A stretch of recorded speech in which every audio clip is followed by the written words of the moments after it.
ये ओम अज्ञानतिमिरन्धस्य ज्ञानाञ्जनशलाकया चक्षुरुन्मीलितं येन तस्मै श्रीगुरुवे नमः। श्रीचैतन्यमनोभीष्टं स्थापितं येन भूतले स्वयं रूप कदा मह्यं ददाति स्वपदान्तिकं। वन्देऽहं श्रीगुरु श्रीयुतपदकमलं श्रीगुरून् वैष्णवांश्च श्रीरूपं साग्रजातं सागररघुनाथान्वितं तं सजीवं साद्वैतं सावधूतं परिजनसहितं कृष्णचैतन्यदेवं श्रीराधा कृष्णपादान् सागरललिता श्रीविशाखान्वितांश्च। हे कृष्ण करुणा सिंधु दीन बंधु जगतपते गोपेश गोपिका कांत राधा कांत नमस्तुते। तप्त कांचन गौरांगी राधे वृंदावनेश्वरी वृषभानुसुते देवी प्रणमामि हरिप्रिये। नामा ओम विष्णुपादाय कृष्णाय भूतले।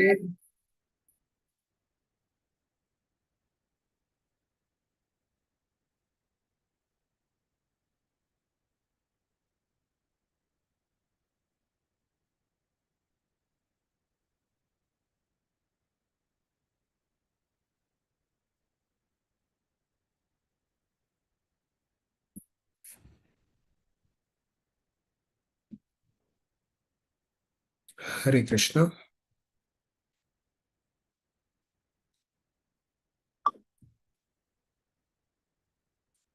हरे कृष्ण। हरे कृष्ण प्रभु जी।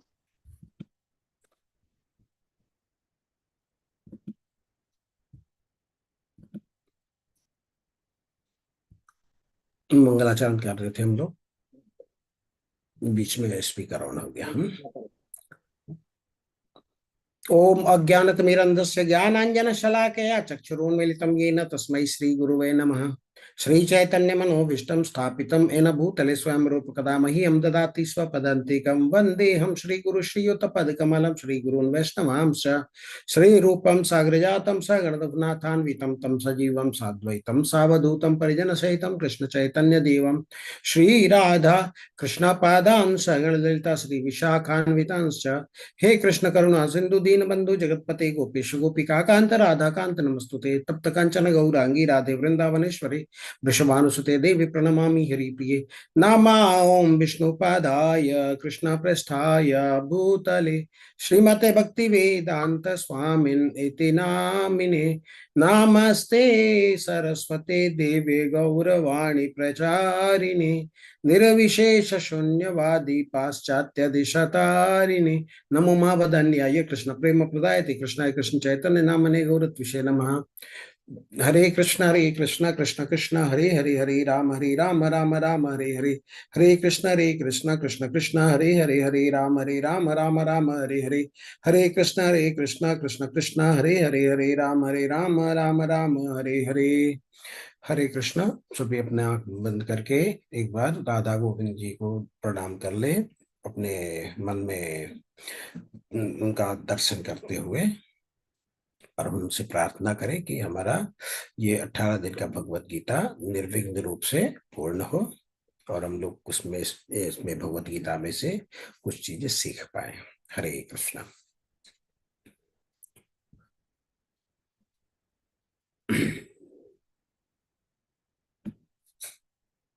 हरे कृष्णा भक्तों, भगवत गीता के 5वें अध्याय में आप सभी का स्वागत है। तो आज के अध्याय का नाम है कर्म संन्यास योग। तो अब तक हमने पढ़ा कर्म योग के बारे में और ज्ञान योग के बारे में। अब इन दोनों का क्या संबंध है इस अध्याय में हम सीखेंगे। तो ये अध्याय इन दोनों ही अध्याय का विस्तार है। हमने तीसरे अध्याय में देखा था कर्म योग का, और चौथे अध्याय में हमने देखा था ज्ञान योग के बारे में। तो ये जो 5वां अध्याय है, ज्ञान और कर्म दोनों का विस्तार है, तीसरे और चौथे अध्याय का विस्तार कह सकते हैं। इसलिए इसे कहा गया है कृष्ण भावना भावित कर्म। इससे हम जानेंगे कर्म और ज्ञान दोनों ही को कैसे भगवान की सेवा में लगाया जा सकता है। तो इसी के साथ में हम अध्याय आरंभ करते हैं।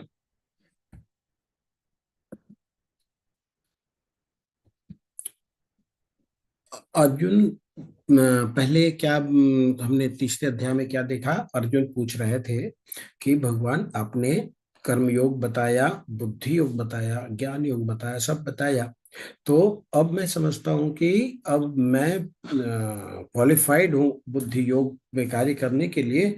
अब मैं चला जाता हूँ जंगल में, तपस्या करूंगा और अध्ययन करूंगा शास्त्रों का।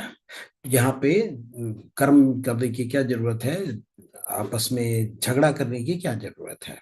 तो ये अर्जुन की गलतफहमी थी। भगवान बोलते हैं कि ऐसी मानसिक अटकलों से बेहतर है भक्ति पूर्व कार्य करना। तो हमने पहले अध्याय में क्या सीखा था, किसी को याद है? पहले अध्याय का नाम क्या था? पहले अध्याय का नाम था अर्जुन विषाद योग। विषाद मीन्स दुख। अर्जुन को दुख होता है देख करके इतने लोगों को युद्ध के मैदान में, और ये समझता है कि इतने लोग मारे जाएंगे, तो उसको मन में करुणा आती है। तो करुणा आती है तो वो 5 कारण बताता है कि वो युद्ध नहीं करना चाहता। पहला कारण था उसको दया आ रही थी। दूसरा कारण उसने बताया था कि युद्ध करने से क्या आनंद आएगा। कोई भी आदमी कोई भी कार्य करता है किस लिए करता है? मजा के लिए करता है। तो सब हमारे मित्र, सारे हमारे रिश्तेदार, हमारे बंधु बांधव सारे मर जाएंगे, तो इससे अच्छा क्या लगेगा? मजा तो कुछ आएगा नहीं। एक सेकेंड वेट करें।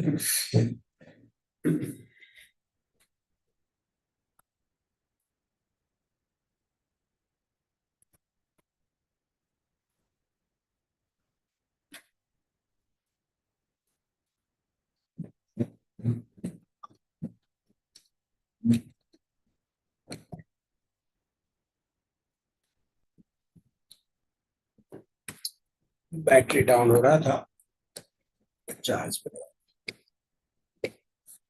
हरे कृष्णा।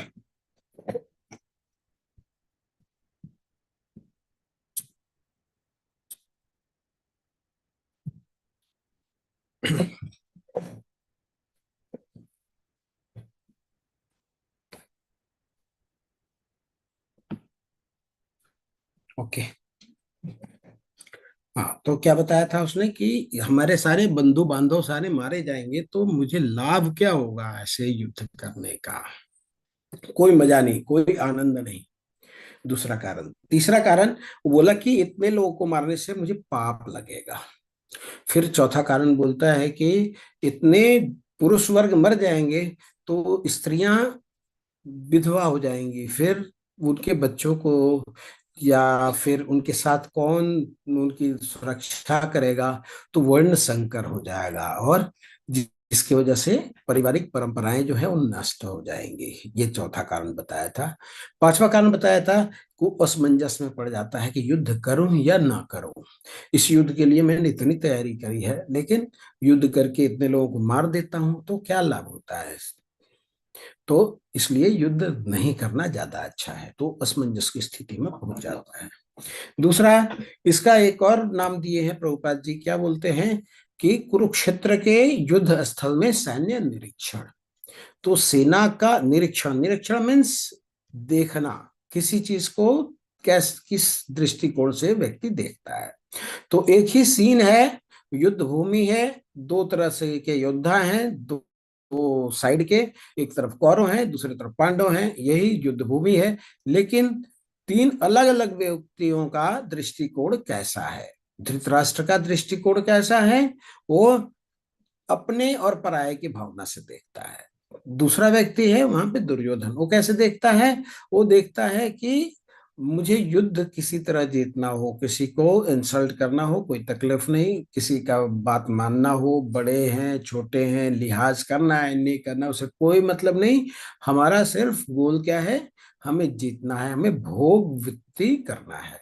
ये दूसरा दृष्टिकोण हुआ। तीसरा दृष्टिकोण अर्जुन का, वो लोगों को का परवाह करता है। वो चाहता है कि लोग न मरे।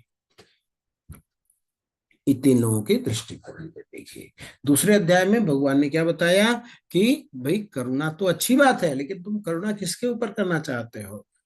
तुम शरीर के ऊपर करुणा करना चाहते हो, जबकि तुम्हें करना चाहिए किसके ऊपर? आत्मा के ऊपर। क्यों? शरीर तो मरना ही है, आज नहीं तो कल मरेगा ही मरेगा।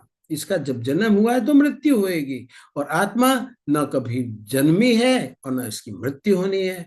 तो फिर तुम शरीर नहीं हो, तुम आत्मा हो, भगवान ने दूसरे अध्याय में ये बताया। इसके बाद बोला कि जब आत्मा भी हो तुम और शरीर के अंदर हो, तो शरीर के कर्तव्य तुम्हारे अलग हैं, आत्मा के कर्तव्य तुम्हारे अलग हैं।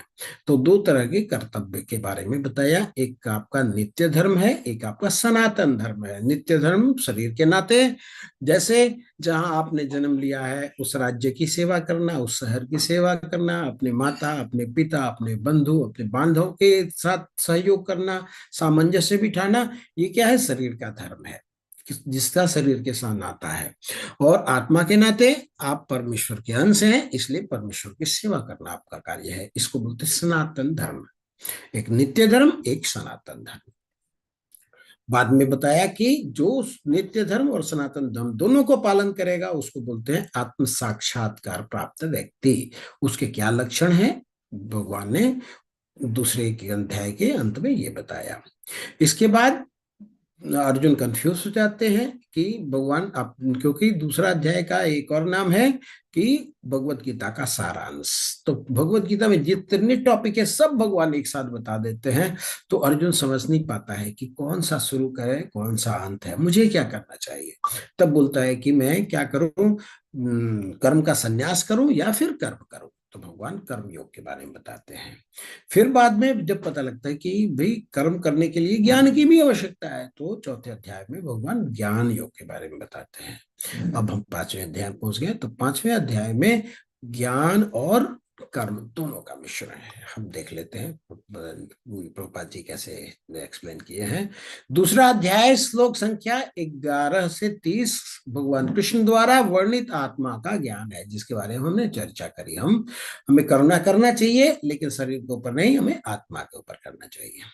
श्लोक संख्या 31 से 37, इसके बाद निर्धारित कर्तव्य समझाया। निर्धारित कर्तव्य मतलब हम शरीर के नाते हमें क्या कर्तव्य है और आत्मा के नाते हमारा क्या कर्तव्य है, ये समझाया गया है।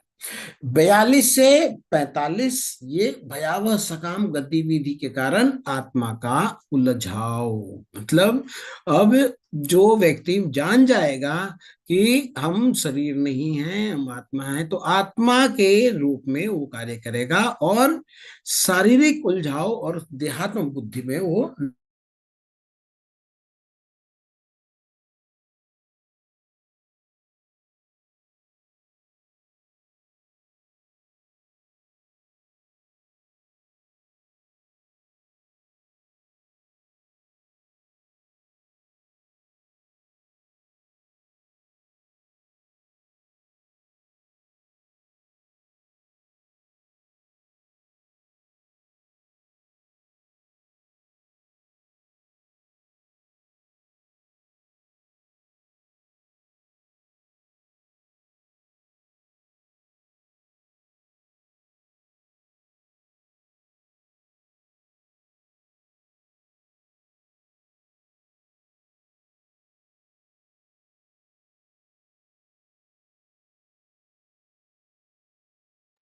हरे कृष्णा, हरे कृष्णा, कृष्णा कृष्णा हरे हरे, हरे राम, राम राम हरे हरे।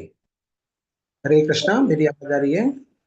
जी हाँ प्रभु सर। जी, आपकी आवाज आ रही है, स्क्रीन चली गई है प्रभु जी। हाँ। हाँ माता जी, मैंने बैटरी लगाया था बट चार्जिंग नहीं स्टार्ट हुआ ऐसा लग रहा है। एक बार मैं दोबारा करता हूँ।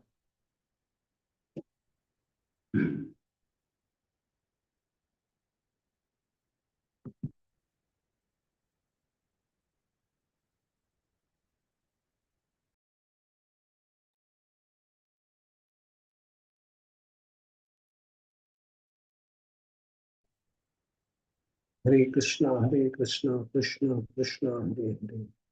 ओके, मधु माता जी अभी होस्ट हो गई है, मैं आउट हो गया हूँ। ठीक है, मैं एक सेकंड भैया, जी जी प्रभु जी, हाँ। मैं डिस्कनेक्ट हो गया हूँ इधर से। आपको मैं होस्ट बना दूं प्रभु जी? नहीं नहीं, एक सेकंड माता, एक सेकंड। हाँ जी।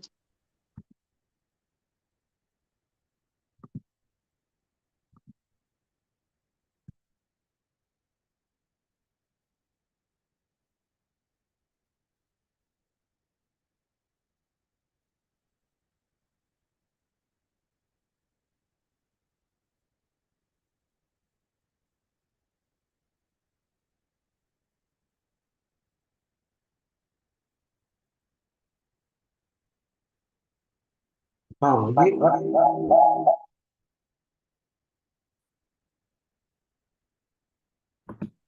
इसको होस्ट बनाइए माता जी, जी अरविंदा प्रभु जी। क्षोभेश दास को।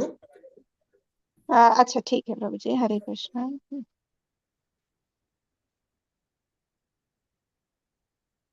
जी प्रभु जी। हो गया। हरि बोल, बहुत सुंदर।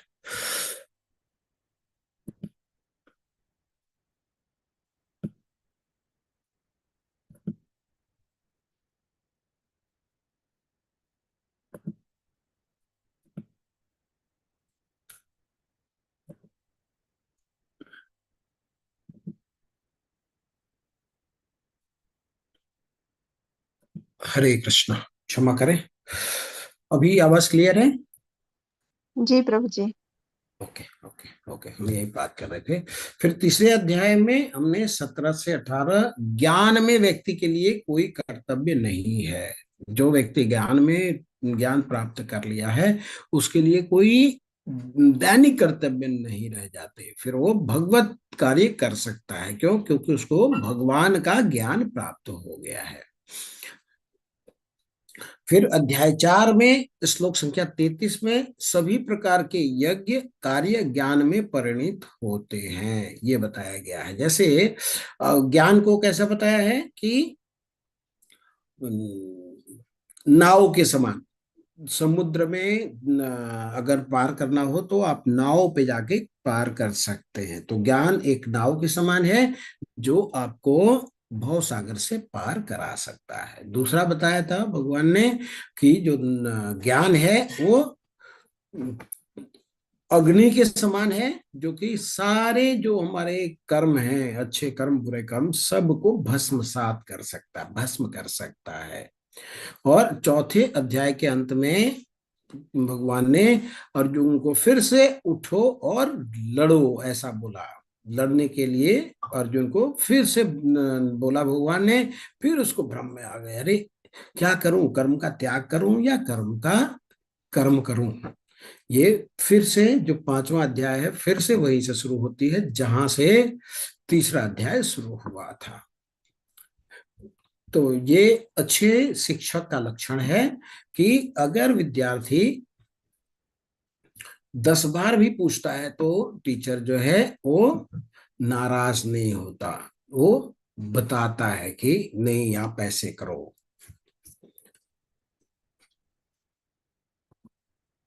वो विद्यार्थी को उत्साहित करता है शिक्षक। ठीक है। तो भगवान ऐसे ही शिक्षक हैं जो हमेशा उत्साहित करते हैं, डेमोरलाइज नहीं करते कि हाँ एक बार पूछ लिया, मेरे को समझ में नहीं आ रहा है क्या। फिर पूछता है अर्जुन, क्या बोलता है? संन्यासम कर्मणा कृष्णा पुनर्योगम च संससि यत् श्रेययेतयोरेकम तन्मे ब्रूहि सुनिश्चितम। अर्जुन ने कहा, हे कृष्ण, पहले आप मुझसे कर्म त्यागने के लिए कहते हैं और फिर भक्ति पूर्वक कर्म करने का आदेश देते हैं। क्या आप अब कृपा करके निश्चित रूप से मुझे बतलाएंगे कि इन दोनों में से कौन अधिक लाभप्रद है? जब जहां पे आपको दो ऑप्शन मिल जाता है तो आप चाहते हैं कि अब दोनों में से अच्छा कौन सा है, किधर जाऊं। जैसे आप स्ट्रेट जाना चाहते जा रहे हैं, कहीं आपको जाने के लिए है, दिल्ली जाना है मान लीजिए, तो जा रहे हैं।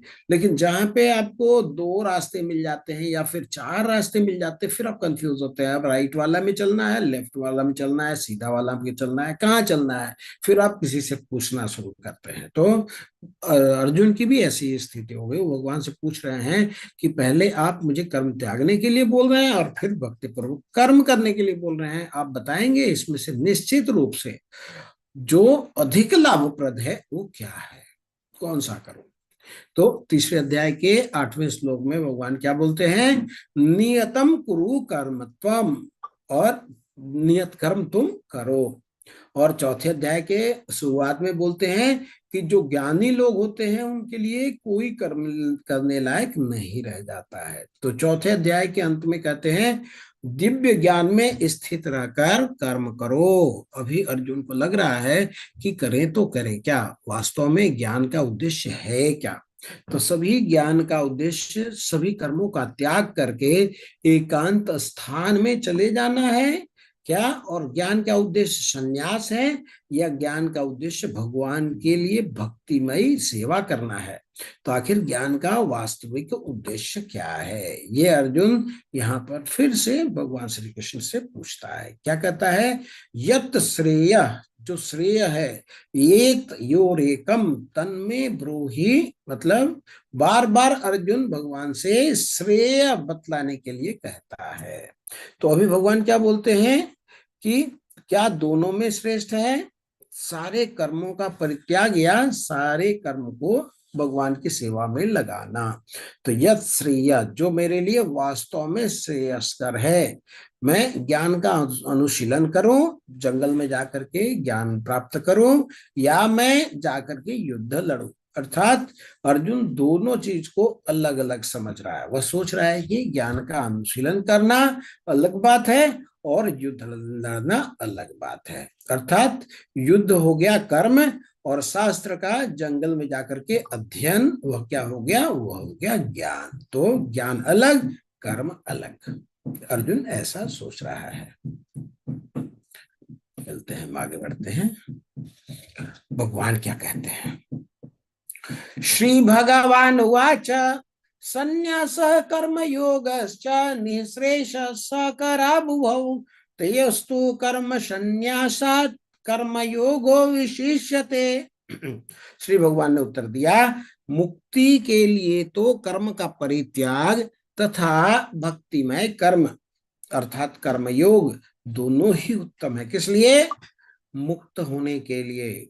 किससे मुक्त होने के लिए, बंधन से मुक्त होने के लिए ये दोनों ही उत्तम है। किंतु इन दोनों में से कर्म के परित्याग से भक्ति युक्त कर्म श्रेष्ठ है। बोलते हैं कि दोनों ही ठीक है, खराब कुछ भी नहीं है। ज्ञान प्राप्त भी कर सकते हो और भक्तिमय सेवा भी कर सकते हो, दोनों ही। जैसे बोलते हैं कि कोई चीज जानने के लिए चाहे कर करके सीखो या सीख सीख करके करो, दोनों ही रास्ते बोनाफाइड है। तो भगवान ने क्या बोला, दोनों ही मार्ग श्रेष्ठ हैं। ज्ञानी लोग क्या करते हैं, सभी चीजों का त्याग करके एकांत स्थान में पहुंच जाते हैं, और दूसरे तरफ जो भक्त होते हैं वो सारे कर्म भगवान के लिए करते हैं। तो भगवान बोलते हैं कि दोनों ही श्रेष्ठ हैं। इन दोनों में से भगवान कहते हैं कर्म करना ज्यादा श्रेष्ठ है। पर भगवान ने ऐसा क्यों बोला यहाँ पर, इस पर हम लोग चर्चा करेंगे। तो क्या होता है, जब हम कोई कर्म करते हैं तो उसका प्रभाव कुछ समय बाद हमारे जीवन में आता है। जैसे कि आप सब कोई पेड़ होता है तो उसमें ढेर सारे फल लगते हैं, फिर वह पेड़ समाप्त हो जाता है, फिर उस पेड़ के फल के बीज से फिर से ढेर सारे पेड़ निकल सकते हैं। उसी प्रकार जब कोई व्यक्ति कर्म करता है तो क्या होता है, कुछ समय बाद उसका प्रभाव उसके जीवन में फिर से होता है। जो बीज रूप में हमारे कर्म होते हैं वो दोबारा से हमारे जीवन में आ जाते हैं। वो हमारी प्रवृत्ति के तरह, प्रवृत्ति हमें सोचते हैं कि पहले बार किए थे, हमको आनंद आया था, फिर से करते हैं, तो दोबारा से हमारे जीवन में आ जाते हैं। तो इससे क्या होता है, कभी कभी व्यक्ति परेशान हो जाता है और सोचता है कि मैं सारे कर्मों का परित्याग कर दूं। आपने देखा होगा कई बार लोग बोलते हैं कि घर की जिम्मेदारियां हैं, जो परेशानियां हैं उनसे मुक्त होना चाहते हैं। इस प्रकार का जो संन्यास होता है उसको क्या बोलते हैं, मरकट या फल्गु वैराग्य बोलते हैं, कि कभी होता है कभी नहीं होता है। तो ऐसे व्यक्ति क्या करते हैं, सभी कर्तव्यों से परेशान होकर के या फिर जिम्मेवारियों से थक करके कर्म का परित्याग करना चाहते हैं। लेकिन ये सही मार्ग नहीं है। जब तक किसी का हृदय शुद्ध नहीं हो जाता तब तक वह संन्यास ग्रहण करने का अधिकारी नहीं होता। अगर बिना हृदय के शुद्धि के कोई संन्यास ग्रहण करता है तो भगवान उसको क्या कहते हैं, उसको कहते हैं भगवान मिथ्याचारी। क्या हमने तीसरे अध्याय में देखा था, इंद्रियार्थान विमूढ़ आत्मा मिथ्याचार स उच्यते। वही दूसरी तरफ भक्ति का मार्ग है, वो प्रारंभिक अवस्था में आपकी जैसी भी स्थिति हो, धीरे धीरे हम शुद्ध होते हैं। उदाहरण के लिए मान लीजिए किसी को बीमारी हो गई है, तो क्या होता है, वो दवाई खाते खाते उसकी बीमारी दूर हो जाती है। उसी प्रकार जब जीवात्मा भक्ति करता रहता है, तब उसका मन किसी भी दशा में हो, चाहे वो कलमश से हो, जिस भी दशा में हो, वो धीरे धीरे भगवान की भक्ति करके शुद्ध हो सकता है। भगवान कहते हैं, इस प्रकार कर्म के त्यागने से अच्छा है भक्तिमय कर्म करो। क्या बोलते हैं, तयोस्तु कर्म संन्यासात कर्म योगो विशिष्यते। भगवान के भक्त होते हैं, वे क्या करते हैं, सारी चीजों का त्याग नहीं करते, सारी चीजों को भगवान की सेवा में लगाते हैं। क्यों? क्योंकि सारी चीजें हमारी है नहीं। मान लीजिए कि आप अपने रिश्तेदार के घर में जाते हैं और आप कहते हैं कि मैं इस घर का त्याग करता हूं, तो आपके सगे संबंधी आप पर हंसेंगे। वो क्या कहेंगे, ये घर आपका है ही नहीं, घर हमारा है, तो इसका तुम त्याग कैसे कर सकते हो। तो इससे कोई फर्क नहीं पड़ता। यह सब सारी की सारी संपत्ति किसकी है, भगवान की है। हम लोग ईशोपनिषद में पढ़ते हैं, ईशावास्यम इदम सर्वम यत्किंच जगत्याम जगत तेन त्यक्तेन भुंजिथामाग्रदाकश्यश्विद्धनम। ईशोपनिषद में कहा गया है कि जो भी चर तथा अचर सब भगवान के हैं और भगवान के द्वारा नियंत्रित होते हैं।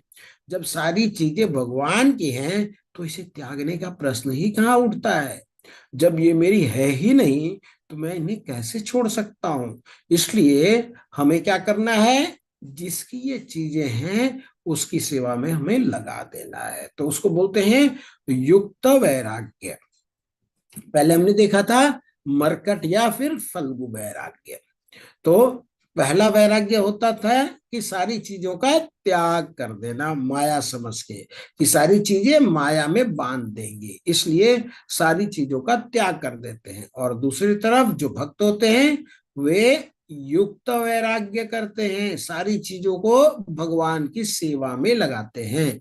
इसलिए भगवान कहते हैं, कर्म संन्यास से कर्मयोग ज्यादा श्रेष्ठ है। मान लीजिए आपके घर में मेहमान आते हैं और आप जानते हैं कि ये कितने बजे सोते हैं, कितने बजे उठते हैं, इनको किस समय पे क्या खाना पसंद है। अगर आपको ये सब ज्ञान होगा, तब आप इनकी बेहतर सेवा कर पाएंगे। तो ज्ञान का उद्देश्य क्या है, भगवान की अच्छे से सेवा करना। जब तक हमको ज्ञान नहीं होगा, तब तक हम भगवान की अच्छे से सेवा नहीं कर पाएंगे। तो वास्तव में ज्ञान का उद्देश्य क्या है, कर्म करना ही है। भक्ति में जैसे को बहुत ज्यादा मान लीजिए दूध पिएगा, तो उसका पेट खराब हो जाता है, लेकिन अगर उसे स्वस्थ रहना है, तो उसे क्या करना होगा, दूध ही उपयोग करना पड़ेगा। वह क्या कर सकता है, दूध से दही बना लेगा और उसका सेवन करेगा, तो वह फिर से स्वस्थ हो सकता है। उसी प्रकार जितनी सारी चीजें ये संसार की हैं, ये हमें माया में बांध सकती हैं, लेकिन हम इन्हीं चीजों का उपयोग भगवान या मायापति के लिए करें, तो ये सारी चीजें हमें माया से ऊपर लेकर जा सकती हैं। तो भक्त क्या करता है, भक्त किसी भी चीज का परित्याग न करके चीजों को भगवान की सेवा में लगाता है। और इस प्रकार हमने देखा कि जितने भी ज्ञानी होते हैं, बाद में भगवान के भक्त हो जाते हैं। हमने देखा सुखदेव गोस्वामी, ये प्रारंभ में ज्ञानी थे, बाद में वे अपने पिता के संपर्क में आते हैं और श्रीमद् भागवतम का श्रवण करते हैं, वो भी भगवान के भक्त बन जाते हैं। इसी प्रकार हम देखते हैं जो चतुष्कुमार है, चतुष्कुमार ब्रह्मा जी के 4 पुत्र थे, वे भी ज्ञानी थे, पर जैसे ही भगवान के चरण कमल में अर्पित किया गया पुष्प और तुलसी दल को का सुगंध वो सूंघते हैं, तब वे भक्त बन जाते हैं। तो आप देखेंगे कई ज्ञानी जो भगवान के बारे में जान करके भक्त बन गए हैं, लेकिन आप कोई एक भी ऐसा उदाहरण नहीं दे सकते जिसमें भक्त जो है बाद में ज्ञानी बन गया हो, ऐसा आप नहीं उदाहरण दे सकते। तो क्या बोलते हैं भगवान कि कर्म के संन्यास से बहुत ज्यादा अच्छा है भक्ति युक्त कर्म करना। तो भोग विलास की गतिविधियों के कारण नृग का पतन हुआ। आप लोग देख सकते हैं यहाँ पे, आपको क्या दिखाई दे रहा है? यहाँ दिखाई दे रहा है, यहाँ पे एक छिपकली है, बहुत बड़ा छिपकली। तो एक कथा आती है नृग की, भागवत में ही। तो राजा नृग भयंकर गतिविधियों, बलिदानों और दान करने के शौकीन थे। तो हमने पता लगेगा कि हम जो अच्छे कर्म करते हैं, पुण्य कर्म करते हैं, वो भी कभी कभी हमें बंधन के कारण हो जाते हैं। वो राजा नृग के साथ वैसा ही हुआ। तो उनसे ये जो बहुत बलिदान मैंने त्याग करते थे, बहुत दान करते थे, ये इनको शौक था। लेकिन एक गलती इनके साथ हो गई। तो क्या होता है कि एक बार की बात है, भगवान अपने द्वारका में बैठे हुए थे। तो द्वारका में जो बालक हैं, उनके पोते पोतिया, जो छोटे छोटे बच्चे हैं, वो खेल रहे थे। खेल रहे थे तो एक बड़ा सा कुआं होता है, सूखा हुआ कुआं। वहां पे ये खेलते खेलते उनका बॉल एक कुएं में गिर जाता है। तो राजकुमार हैं, वो उठाने का प्रयत्न करते हैं, लेकिन देखते हैं कि वहां पे एक छिपकली है, जो सामान्य छिपकली से कई गुना ज्यादा बड़ा है, 1000 गुना ज्यादा बड़ा है, ऐसा समझ सकते हैं। पूरे छिपकली तो होती है कि 50-100 छिपकली भी कुएं में जाएगी तो पता नहीं चलेगा, इतनी छोटी होती है। लेकिन ये इतना बड़ा छिपकली है कि पूरे कुएं के साइज का है।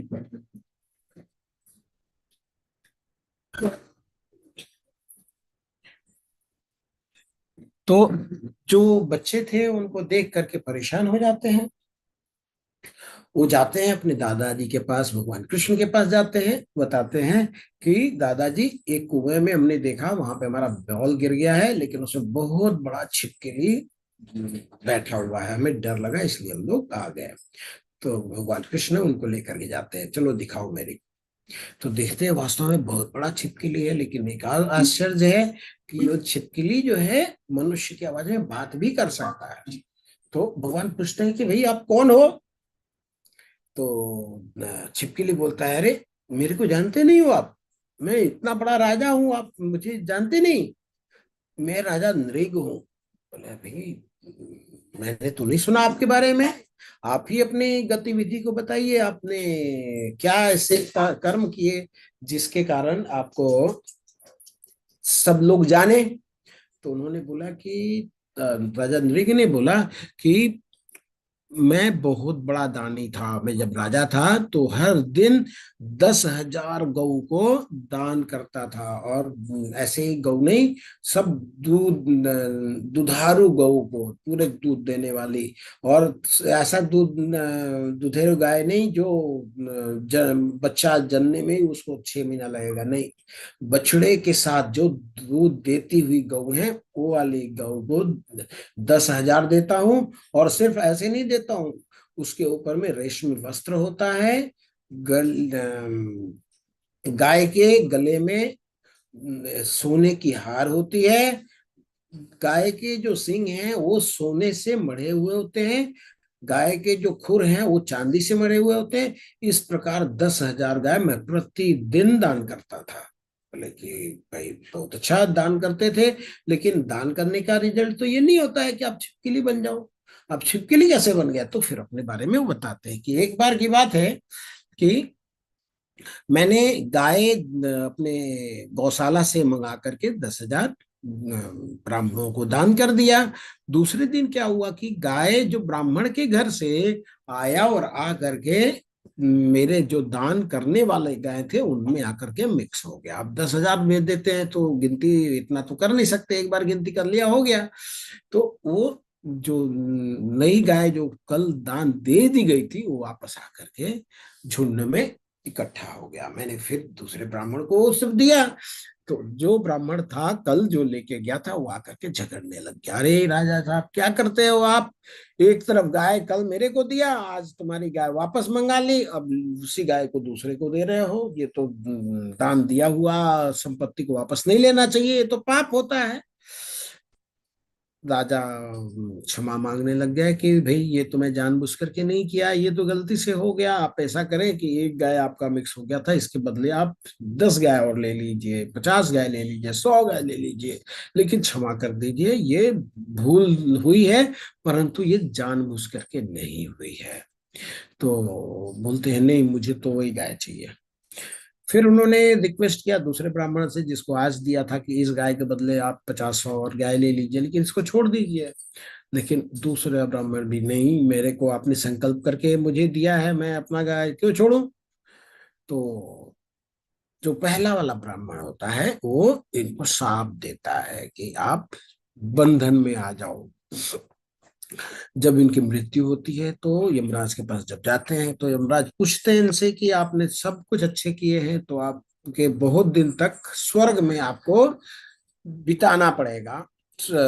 आपको स्वर्ग का सुख आपको प्राप्त होगा, बहुत सालों तक प्राप्त होगा। लेकिन आपसे एक भूल हुई है, हालांकि जानबूझ करके तो नहीं हुई है, लेकिन भूल हुई है आपसे, उसका सजा भी मिलेगा आपको। तो आपकी इच्छा है, पहले आप स्वर्ग का सुख भोग लो, इसके बाद आप बंधन में आ जाना। चाहे तो आप ये कर सकते हो, या फिर बंधन का दुख पहले भोग लो, इसके बाद स्वर्ग का सुख भोगना, ये आपकी इच्छा है। तो राजा नृग ने बोला कि मैं तो अनंत समय तक तो स्वर्ग में जाने वाला हूं ही, लेकिन इसका क्या पाप है, उसका सजा मैं पहले भुगतना चाहता हूँ।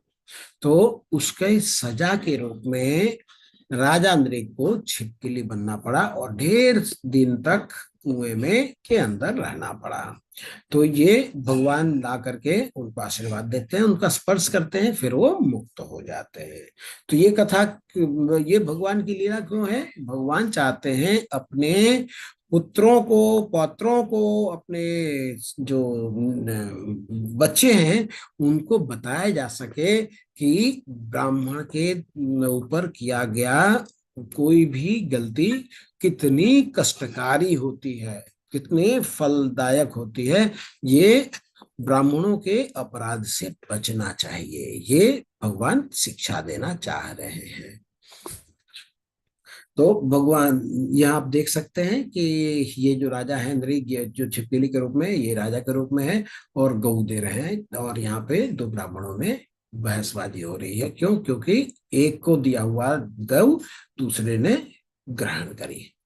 तो भगवान कृष्ण द्वारा मुक्त कर दिए गए नृग भ्रामक गतिविधियों का परिणाम कबूल करना, इसलिए भक्ति सेवा केवल आत्मा के लिए शुभ कर्म है। जितने भी हम पुण्य कर्म करते हैं, पाप कर्म करते हैं, ये बंधन के कारण बनते हैं, हमें इनसे बचना चाहिए। अब भगवान बता रहे हैं वैराग्य की उचित समझ। प्रापंचिकातया बुद्ध्या हरि संबंधी वस्तुना मुमुक्षु भी परित्यागो वैराग्यम फल्गु कथ्यते। ये भागवतम के स्कंद 1 अध्याय 2 का 256वां श्लोक है। ये क्षमा करें, ये भक्ति रसामृत सिंधु, भागवतम का नहीं है, भक्ति रसामृत सिंधु के फर्स्ट कैंटो चैप्टर 2 256 श्लोक है। लोग, जो लोग मोक्ष की इच्छा रखते हैं वे भगवान से संबंधित वस्तुओं को सांसारिक समझकर त्याग देते हैं। उनका त्याग जो होता है वो फल्गु वैराग्य कहलाता है। दूसरे शब्दों में मरकट वैराग्य या फल्गु वैराग्य एक ऐसा वैराग्य है जो अधूरा है। क्यों? क्योंकि यह भगवान से संबंधित वस्तुओं को भौतिक समझकर त्याग देता है, न कि भगवान के प्रति प्रेम और भक्ति के कारण। तो वो त्यागता है आर्टिफिशियली। अच्छा, सही त्याग क्या है कि अपने भोग के लिए इस्तेमाल ना करके, अपने भोग के लिए इस्तेमाल ना करके भगवान की सेवा के लिए इस्तेमाल करना। लेकिन मान लीजिए कोई व्यक्ति है, ये अपने लिए भी इस्तेमाल नहीं कर रहा, भगवान के लिए भी इस्तेमाल नहीं कर रहा, वो क्या है? वो मिथ्याचारी है, वो मरकट वैराग्य में है, वो उसने वैराग्य का मीनिंग पूरा समझा नहीं है। आगे बढ़ते हैं।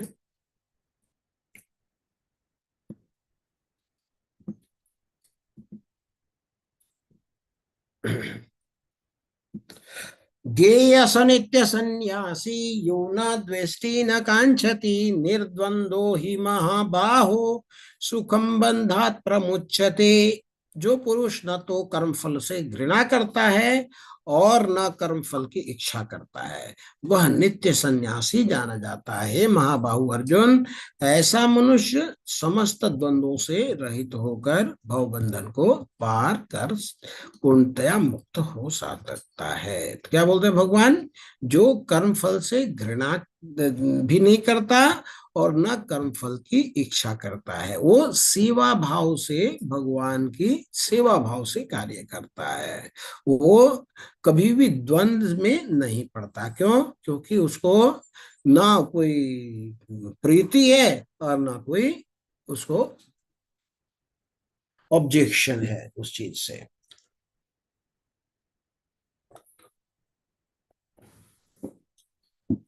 तो द्वंद्व क्या होता है? राग और घृणा को ही द्वंद्व कहते हैं। एक एक्सट्रीम हमारा बहुत प्रेम हो गया, दूसरा एक्सट्रीम हमें नफरत हो गया।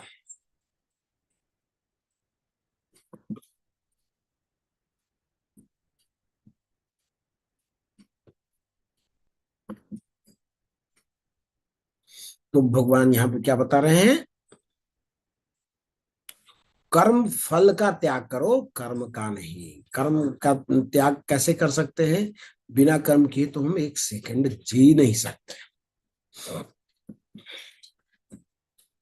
तो एक कथा आती है नामाचार्य हरिदास ठाकुर की। ये आप कथा ये देख रहे हैं, पिक्चर दिख रहा है आपको कि एक हरिदास ठाकुर होते हैं और इनका जन्म होता है यवन परिवार में, मुस्लिम परिवार में इनका जन्म होता है। और ये भगवान के नाम का जप करते हैं, चैतन्य महाप्रभु के सानिध्य में आकर के ये हरि नाम का जप करते हैं। और इनकी प्रतिष्ठा खूब होती है, क्योंकि ये पूरे 24 घंटे में तकरीबन 21 साढ़े 21 घंटे ये भगवान के नाम का जप करते हैं। इसके बाद 2 घंटे में ये सोते हैं, नित्य क्रिया करते हैं, जो कुछ भी करना होता है करते हैं। तो इनकी प्रतिष्ठा बहुत बढ़ गई है और लोग इनसे ईर्ष्या करते थे। एक तो मुसलमान लोग ईर्ष्या इसलिए करते थे कि बालक है मुसलमान का, हिंदू बना बैठा है। और हिंदू में भी ये इतना इसका प्रचार हो रहा है, इतने लोग इसको मानते हैं। तो एक उस समय की बात है जब अंग्रेजों से के जमाने से पहले जब यवन का शासन था, तो बंगाल में ये एक नवाब हुसैन होते थे, उनका राज्य होता था। तो उसमें एक मलिक बोल करके एक मुसलमान था, वो वहां का जमींदार था। तो उसको बड़ी ईर्ष्या होती थी हरिदास ठाकुर से कि इनकी ख्याति, बहुत सारे लोग इनके पास जाते हैं और एक बार मैं कभी इनको इनके पद से कई गलत काम करते हुए इनको अगर मैं फंसा दूं तो इनकी प्रतिष्ठा खत्म हो जाएगी, फिर लोग हिम्मत नहीं करेंगे, इनके पास नहीं जाएंगे। तो ये उनकी ईर्ष्या थी। तो क्या किया उन्होंने कि जो नगर में सबसे ज्यादा खूबसूरत वेश्या थी, उनको उन्होंने बुलाया और उनको पैसे दिए कि भाई तुमको इतने सोने दे दूंगा, इतने चांदी दे दूंगा, तुम्हारा सिर्फ क्या एक काम होगा। वो अकेले में रहता है हरिदास, उसको जाकर के उसके अपने चिकनी चुपड़ी बातों में अर्धरात्रि में जाओ, उसको फंसाओ और उसका आलिंगन करो। और वो आलिंगन करने के लिए जैसे ही तैयार हो तो तुम एक आवाज कर देना, हमारे जो सिपाही आसपास में होंगे और उसको रंगे हाथ पकड़ लेंगे। रंगे हाथ पकड़ लेंगे, फिर हम उसके ऊपर कूड़ा बरसाएंगे, फिर उसकी प्रतिष्ठा सब खत्म हो जाएगी। ये प्लान होता है। तो ये जो स्त्री हैं ये आती हैं, आकर के बोलती हैं कि ठाकुर मेरे को आपसे बात करनी है। तो हरिदास ठाकुर बोलते हैं कि ठीक है, आप बैठ जाइए। आप मेरा जो मैंने संकल्प लिया है हरिनाम का कि हमारी निश्चित संख्या तक हरिनाम पूर्ण हो जाएगा, फिर मैं आपकी बात मानूंगा। ये बैठी रहती है वहीं पे तुलसी जी के किनारे में, और हरिदास ठाकुर तुलसी माता के बगल में बैठ करके पूरे रात हरिनाम करते रहते हैं। और सुबह हो जाता है तो फिर ये जो स्त्री है ये वहां से चली जाती है, क्योंकि इनका जो उद्देश्य था वो दिन में पूर्ण नहीं हो सकता, दिन में लोग भी होते हैं, तो इनका उद्देश्य पूर्ण होता था रात में ही। तो बोलती है कि नहीं, आपने तो मेरी बात में तो आपका इंतजार करती रही, आपने तो मुझसे तरफ देखा भी नहीं, मेरे से बात भी नहीं करी, और आपने बोली थी कि मैं आपकी बात सुनूंगा। बोले कि आप क्षमा करिए, मेरा संख्या जो नाम जप का है वो पूर्ण नहीं हुआ, इसलिए रात भर आपका प्रतीक्षा करना पड़ा, आप मुझे क्षमा करिए। मैं आप दूसरे दिन आइएगा, फिर मैं आपकी बात मानूंगा, आप दूसरे दिन आइएगा। तो फिर ये स्त्री चली गई, फिर दूसरे दिन शाम को आती है और फिर से वही अनुरोध करती है, ठाकुर आप इतने अच्छे हो, मैं आपसे एक वार्ता करना चाहती हूँ, मैं आपसे आलिंगन लेना चाहती हूँ। तो ये बोलते हैं कि ठीक है, आप थोड़ा सा इंतजार कर लीजिए, मेरा आज जब जल्दी खत्म हो जाएगा फिर हम आपसे बात करेंगे। दूसरा दिन भी ऐसे होता है, फिर सुबह होकर के फिर से दुखी होती है, बोलती है अब कोई क्रोध तो दिखा नहीं सकती थी, क्योंकि इसका पर्पज ही डिफीट हो जाएगा, झगड़ा करके अगर चली जाएगी तो फिर उसको इतना धन मिलने वाला था जमींदार से, वो सब नहीं मिलेगा। फिर गुस्सा होकर के चली आई, लेकिन वो ज्यादा ऑब्जेक्शन नहीं किया।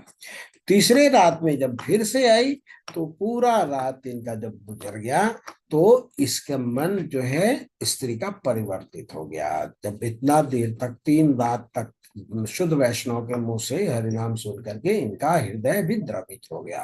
फिर ये बताती हैं कि ठाकुर आपको पदच्युत करने के लिए मुझे किसी ने पैसा दिया था, मैं अपने मन से नहीं आई थी, लेकिन मैं आपको देख रही हूं तो मुझे अब खुद अपने पर ग्लानि हो रही है कि आप तो भगवान के नाम में इतने तल्लीन हो और मैं क्या संसार में कैसे कर्म कर रही हूँ। ठाकुर ने कहा कि देखो, तुम जब आई थी उसी समय मुझे जानकारी थी तुम्हारे आने का प्रयोजन क्या है। मैं उस समय तो यहाँ पे जगह छोड़ करके जा सकता था, लेकिन तुम मेरे पास आई हो तो तुम्हारा कल्याण नहीं हो पाता। मैं 3 दिन से इसीलिए यहीं पे बैठ करके हरिनाम जप कर रहा हूं, ताकि तुम्हारे अंदर भी हरिनाम का लाभ हो, तुम्हारे जीवन में भी। तो ये बोलती है कि ठीक है ठाकुर, मैं आपकी शिष्या बनना चाहती हूँ, आप मुझे दीक्षा दो और मुझे भी कृपा करो, मैं भी हरिनाम कर सकूं। तो ये ठाकुर बोलते हैं, हरिदास ठाकुर बोलते हैं, जाओ अपने जो भी संपत्ति है वो सारे को दान कर दो, जिस जिसको जरूरतमंद को दे दो, और आप 2 कपड़े में आ जाओ, और आप हेयर जो है वो सेव कर लेना, और एक माला लेकर के आ जाओ, फिर मैं आपको दीक्षा दूंगा। आपके पास कोई संपत्ति नहीं होनी चाहिए, 2 कपड़े होने चाहिए, एक धारण करने के लिए, एक धो करके सुखाने के लिए। और आप तो फिर ये जो वैश्या थी वो आकर के दीक्षा लेती है हरिदास ठाकुर से, और हरिदास ठाकुर अपना कुटिया और तुलसी जी इनको सौंप देते हैं कि आप यहीं पे हरिनाम करो, मैं कहीं और चला जाता हूँ। और हरिदास ठाकुर कहीं और चले गए। बाद में ये जो माता जी हैं इनको हर दिन 1 लाख नाम लेती थी, हरिदास ठाकुर हर दिन 3 लाख नाम लेते थे। तो 8 घंटा हरिनाम ये भी करती थी। संस्कृत में लाख को बोलते हैं लक्ष्य, और ये स्त्री का नाम है हीरा। तो ये बाद में एक भक्त के रूप में विख्यात हुई, जिनका नाम था लक्ष्य हीरा। बोलो लक्ष्य हीरा माता की जय। हम लोगों के ऊपर भी कृपा हो भगवान का, हरिदास ठाकुर का, कि हम भी भगवान के नाम जप में हम 16 माला कम से कम कर सके। और 1 लाख जप करने का मतलब है ये 64 माला करती थी। हरिदास ठाकुर एक दिन में 192 माला करते थे। हमें क्या बोला गया है, आप कम से कम 1 माला प्रतिदिन करो। हमने आज के दिन में प्रारंभ किया 1 माला प्रतिदिन करने का। आगे देखते हैं, ब्रह्मणाधाय कर्माणि संगम त्यक्त्वा करोति लिप्यते न स पापेन पत्र इमं भसा जो व्यक्ति कर्म फल को परमेश्वर को समर्पित करके आसक्ति रहित होकर अपना कर्म करता है, वह पाप कर्म में उसी प्रकार अप्रभावित रहता है जिस प्रकार कमल पत्र जल से अस्पृश्य रहता है। तो कमल का जो पत्ता होता है जल में रहता है, लेकिन जल उसके ऊपर टिकता नहीं। आप देख सकते हैं यहाँ पे बूंद के रूप में है, और थोड़ा सा हवा आएगी लुढ़क जाएगा और ये बूंद पूरा पूरा बाहर हो जाएगा, और ये पूरा पत्ता सूखा का सूखा रह जाएगा। तो हम कहाँ रह रहे हैं? भौतिक संसार में। भौतिक संसार में कब है? सब कुछ भौतिक है, लेकिन हम आध्यात्मिक कर्म कैसे कर सकते हैं? इसी भौतिक वस्तु को जब हम भगवान की सेवा में समर्पित करते हैं, तो ये कर्म भौतिक नहीं रह जाता, ये आध्यात्मिक कर्म हो जाता है।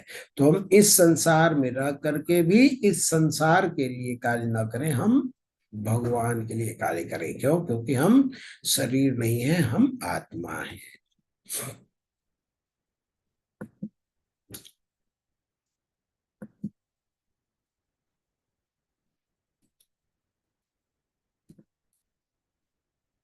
हनुमान जी ने लंका को भगवान राम के भेंट के रूप में जलाया, उनकी शक्ति के प्रदर्शन के रूप में नहीं। वह अपने कर्म के फल से नहीं जुड़े थे। उन्होंने उन्हें तुरंत प्रभु की अगली सेवा में शामिल होने के लिए सक्षम किया। क्यों? क्योंकि उनकी हर सांस भगवान की सेवा के लिए थी। हमें अपनी उपलब्धियों को भगवान कृष्ण के चरण कमलों पर रखना चाहिए, ताकि उनसे अलगाव से उनके लगाव से छुटकारा प्राप्त हो सके। तो भगवान ने हनुमान जी को क्या आदेश दिया था? जब माता सीता के अन्वेषण में जा रहे थे हनुमान जी, तो क्या भगवान ने उनको आदेश दिया था? बोला था, बहु प्रकार सीत ही समुझायहु। सब प्रकार से सीता को समझाइएगा। क्या? मेरी जो मैं क्या कर रहा हूँ, मेरी गतिविधि क्या है, मैं जो हर के ले गया है जानकारी नहीं है। अब जानकारी मैं लूंगा, ले ही रहा हूँ, इसलिए आपको भेजा हूँ। तो वापस आकर जब आप खबर देंगे, तो भगवान लंका पर आक्रमण करके फिर से लंका के जो राजा है उसको हरा करके या मार करके माता को लेके जाएंगे। ये क्या है? ये मेरी योजना को सीता को समझाइएगा। ये रामचरितमानस की उक्ति है। साथ में कही बल वेरह बेगी तुम आयहु, उनको बता देना बल के बारे में और विरह के बारे में। भगवान से माता के लिए जो विरह है ये बता देना, और राक्षसों को भगवान का क्या बल है ये बता देना। तो बल बताने का क्या तरीका हनुमान जी ने अपनाया? उनके सामने, राक्षसों के सामने राक्षस की नगरी को जला डाला। तो ये भगवान के आदेश से कार्य किया। तो हमें भी अपनी इच्छा से, अपनी इंद्रिय तृप्ति के लिए कार्य नहीं करना है। हमें किसके लिए कार्य करना है?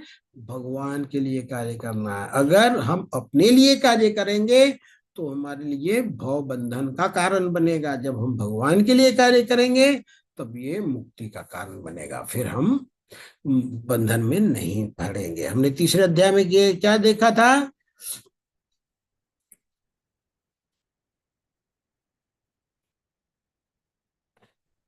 यज्ञ अर्थात कर्मणो अन्यत्र अयम लोक कर्म बंधना।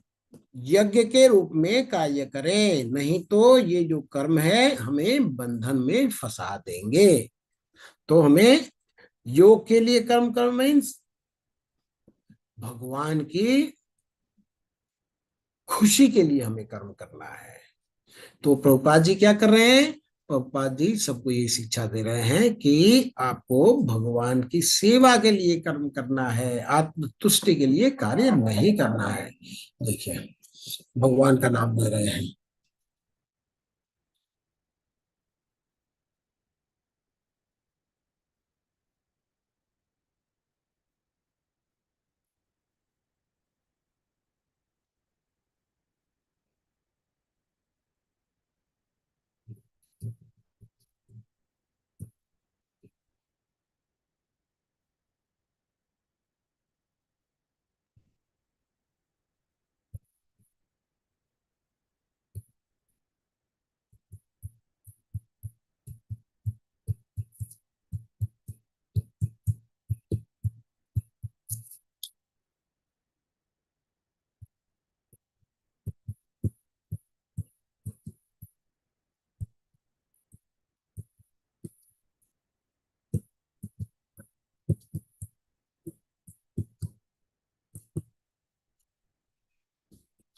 तो अमेरिका में जाकर के प्रभुपाद जी ने हिप्पियों को भी हैप्पी बनाया। कैसे?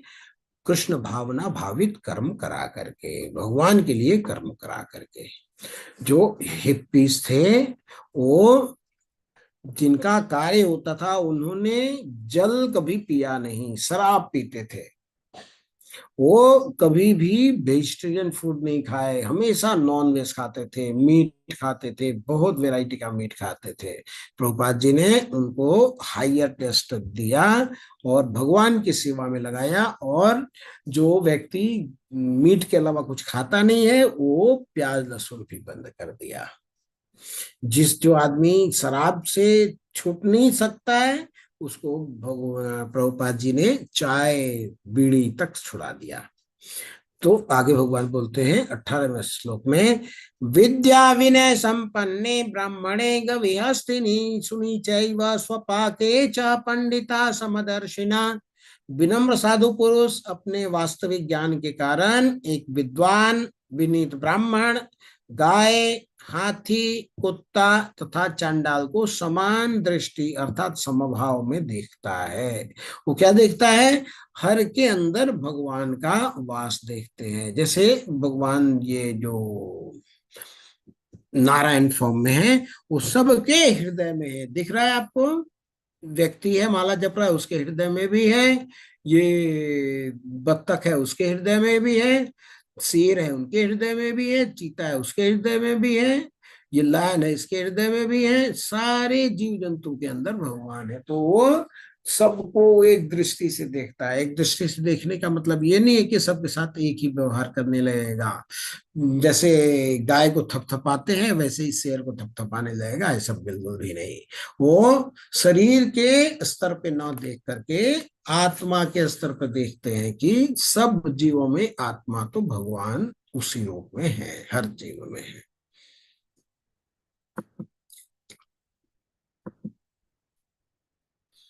तो यह दुनिया निश्चित रूप से एक बेहतर जगह होगी यदि सभी का साथ मिल सके।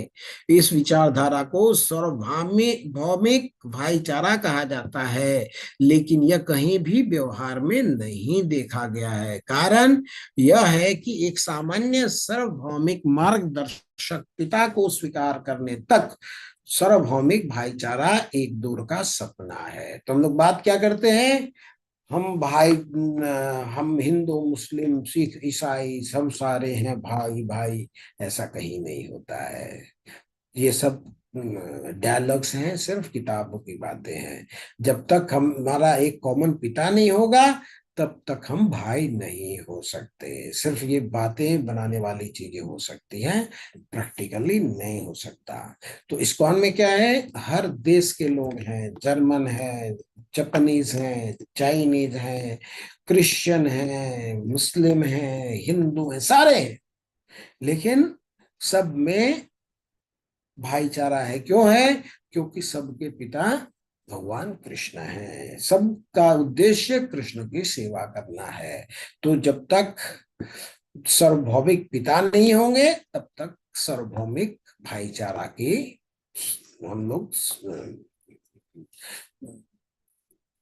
हम लोग नहीं उम्मीद कर सकते, सार्वभौमिक भाईचारा के। तो हमें एक रिजल्ट पे आना पड़ेगा कि जब तक हम कृष्ण भावना भावित नहीं होते, तब तक हम दूसरे को धोखाधड़ी तो कर सकते हैं, भाईचारा नहीं अपना सकते। तो भगवान कृष्ण को वह पिता होना पड़ेगा अगर हमें भाईचारा निभानी है। तो आगे भगवान बताते हैं, ये ही संस्पर्श जा भोगा दुख यो नय एवते आदि अंतवंत कौनते या नते शुरमते बुधा। तो बुद्धिमान मनुष्य दुख के कारणों में भाग नहीं लेता, जो कि भौतिक इंद्रियों के संसर्ग से उत्पन्न होता है। हे कुंती पुत्र, ऐसे भोग का आदि तथा अंत होता है, अतः चतुर व्यक्ति इसमें आनंद नहीं लेता। तो जो स्पर्श से भोग होता है वो दुख का कारण होता है। स्पर्श से कैसे? जैसे हम हमारी जीवा लप लपा रही है गुलाब जामुन खाने के लिए, तो क्या होगा?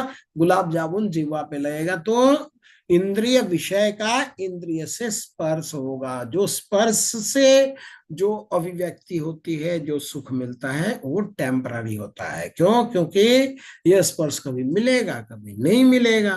तो क्या बोल रहे हैं कि जो बुद्धिमान व्यक्ति है इसमें इंडल्ज नहीं लेते होते, इसमें आनंद नहीं लेते चतुर व्यक्ति। तो जो स्पर्श से आनंद लिया जाता है वो टेम्पररी आनंद होता है, उसके पीछे नहीं बुद्धिमान व्यक्ति नहीं जाते।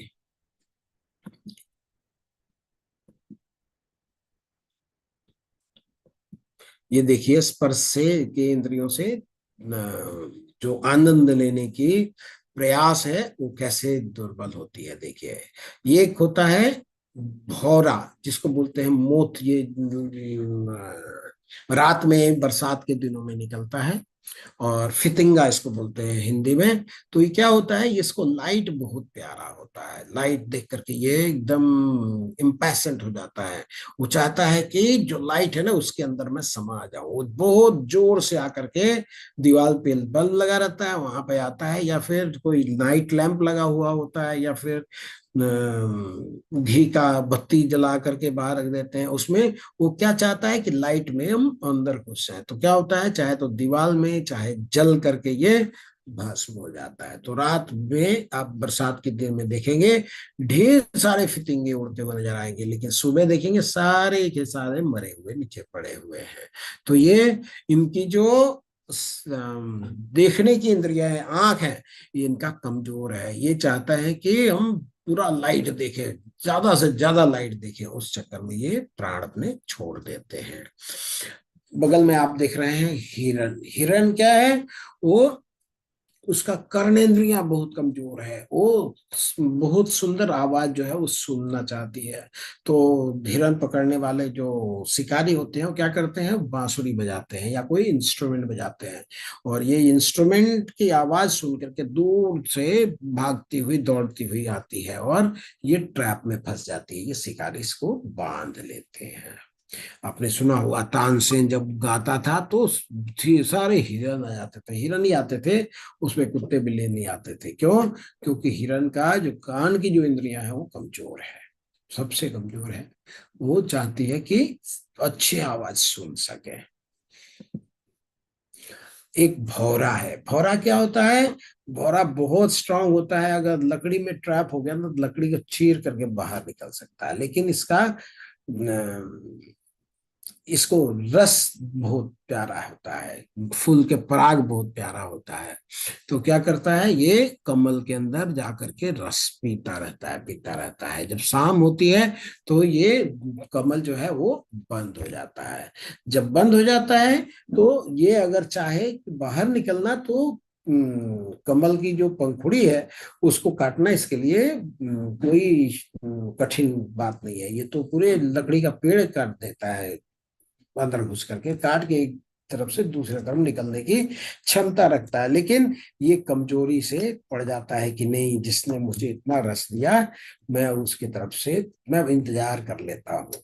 और ये अंदर में फंसा हुआ बैठता है। रात में कोई जंगली हाथी आता है तो उसको रौंद करके चला जाता है, और ये सिर्फ रस के कारण ये अपना जान दे देता है। चौथा आपको दिखाई दे रहा होगा, ये इसकी जिह्वा बड़ी कमजोर है मछली की। ये कोई छोटा सा कीड़ा अगर बंसी में लगा करके कोई व्यक्ति डाल देता है समुद्र में, तो ये छोटा सा कीड़ा खाने के चक्कर में ये आकर के बंसी में फंस जाती है। जैसे ही कीड़ा खाने के लिए मुंह लगाती है तो वहां पे एक हुक होता है, और मुंह जो है हुक में फंस जाता है, और इसको जान देना पड़ता है। किस लिए? वो छोटा सा कीड़ा खाने के लिए। तो इसकी जो जिह्वा है बड़ी कमजोर है। और चौथा है हाथी। हाथी की जो स्पर्श इंद्रियां है बहुत कमजोर है। क्या करते हैं जो हाथी पकड़ना चाहते हैं सर्कस के लोग, वो क्या करते हैं कि एक बड़ा सा गड्ढा बना देते हैं। गड्ढा बना करके ऊपर में पत्ते वगैरह डाल देते हैं, और वहां पे जहाँ पे गड्ढा बनाया था उसके एकदम साइड में एक हथिनी को वहां पे बांध देते हैं, और हथिनी को फिर वो कुछ इशारा करते हैं, हथनी चिंघाड़ती है, बहुत जोर की आवाज करती है। तो आसपास में जो हाथी होते हैं वो समझते हैं कि ये शायद संबंध बनाने के लिए उतावली हो रही हाथी। तो हाथी भागता हुआ उसके पीछे पीछे आ जाता है। और जैसे ही, ये तो ट्रेंड हाथी नहीं है, इसको पता है कि जहाँ गड्ढा है वहां से किनारे होकर के ये खड़ी हो जाती है, और इसके प्रेम में इसके स्पर्श को पाने के लिए हाथी भागता हुआ आता है, उसके बगल से गुजरता है, और जो गड्ढा बनाया हुआ था उसमें जाके फंस जाता है।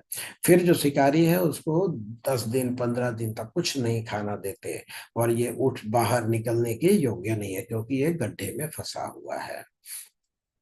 तब ये भूखा हुआ हाथी कमजोर पड़ जाता है। कमजोर पड़ता है तो जो थोड़ा बहुत घास देता है सर्कस वाला व्यक्ति, तो ये थोड़ा सा घास खा करके ये बहुत खुश होता है हाथी, और सोचता है कि मैं तो इन्हीं के लिए आगे काम करूंगा। अब उसको बाहर निकाल लिया जाता है, तो फिर सर्कस वाले के इशारे पे ये सर्कस में करतब करने लगता है। तो इतना मजबूत, इतना विशाल का है जानवर, किसमें फंस गया? ये स्पर्श इंद्रियों के में फंस गया। तो ये एक एक हमने पशु देखे और शरीर एक्वेटिक देखे, जो जिनकी एक इंद्रियां कमजोर हैं। मनुष्य की क्या दशा है? मनुष्य की 5 इंद्रियां, पांचों की पांचों इंद्रियां कमजोर हैं। मनुष्य के जो जीवा है वो अच्छा अच्छा भक्ष भक्ष भोजन करना चाहती है, प्याज खाना चाहती है, मीट खाना चाहती है, कुछ भी खाना चाहती है। नाक कुछ भी सूंघना चाहते हैं। आंख दृश्य और दृश्य देखने वाला चीज भी, नहीं देखने वाला चीज भी देखना चाहते हैं। कान अपनी बड़ाई सुनना चाहते हैं, अपने बारे में सुनना चाहते हैं, बड़ी बड़ी बातें सुनना चाहते हैं। तो जीवा भी अनियंत्रित है, कान भी है, आंख भी है, नाक भी है, और त्वचा का तो मत पूछिए। त्वचा तो सबसे ज्यादा अनियंत्रित है। तो मनुष्य का क्या दशा होने वाला है? तो हमें ये सबसे भगवान क्या बोल रहे हैं कि जो स्पर्श से जो सुख मिलने वाला है ये आपको दुख ही देने वाला है। तो विष क्या होता है? विष होता है जो आपकी जीवन लीला को समाप्त कर दे। विष पी लेते हैं तो आपकी जीवन लीला समाप्त हो जाती है। और विषय, विषय क्या है? विषय उससे भी ज्यादा खतरनाक है। वो क्या करता है? वो इस जीवन को भी बर्बाद कर देता है और अगले जीवन को भी बर्बाद कर देता है। क्यों? क्योंकि वो जो धारणा आपके अंदर बनी रह जाती है वो आपकी मृत्यु के बाद दूसरा जन्म फिर से बंधन का कारण प्रोड्यूस करती है। तो हमें विषय से बचना चाहिए। भगवान क्या बोलते हैं? यही संस्पर्शजा भोगा दुख योनय एवते आदि अंतवंत कौन्तेय न तेषु रमते बुधा। बुद्धिमान लोग इस आनंद में, भौतिक आनंद में नहीं फंसते। ये देखिए, इस क्षेत्र में आपको दिखाया जा रहा है ये व्यक्ति धन के प्रति, इस धन की लालसा में बेचैन है। ये देखिए स्त्री के लालसा में बेचैन है। इधर में देखिए किसी को मार पाट करने के लिए, लूट पाट करने में बेचैन है। किस लिए? क्योंकि ये सब भौतिक सुख चाहते हैं। भौतिक सुख के लिए ये सारी गतिविधियां होती है, हम लोग समाज में देखते रहते हैं। अंत में ये अध्याय छोटा है, तो लास्ट श्लोक में भगवान क्या बोल रहे हैं? भोक्तारम यज्ञ तपसा सर्वलोक महेश्वरम सुहृदम सर्वभूतानां ज्ञात्वा माम शांति मृक्षति। मुझे समस्त यज्ञों तथा तपस्याओं का परम भोक्ता, समस्त लोकों तथा देवताओं का परमेश्वर एवं समस्त जीवों का उपकारी और हितैषी जानकर मेरे भावनामृत में पूर्ण पुरुष भौतिक दुख से शांति प्राप्त करता है। तो सुख शांति प्राप्त करने के लिए 3 कंडीशन है। 3 कंडीशन अगर हम समझ जाएंगे तो हम शांति प्राप्त कर सकते हैं, हम पीसफुल रह सकते हैं। लोग क्या करते हैं? मेरे पास धन बहुत है, मेरे पास ऐसे है, ये है, सब कुछ है, बस मन में शांति नहीं है। तो शांति के लिए क्या करना पड़ेगा? भगवान ने ओपन सेक्रेट दिया है। क्या बोलते हैं कि भोक्तारम यज्ञ तपसा, यज्ञ और तपस्या का भोक्ता मैं हूं, तुम भोक्ता बनने का प्रयास ना करो।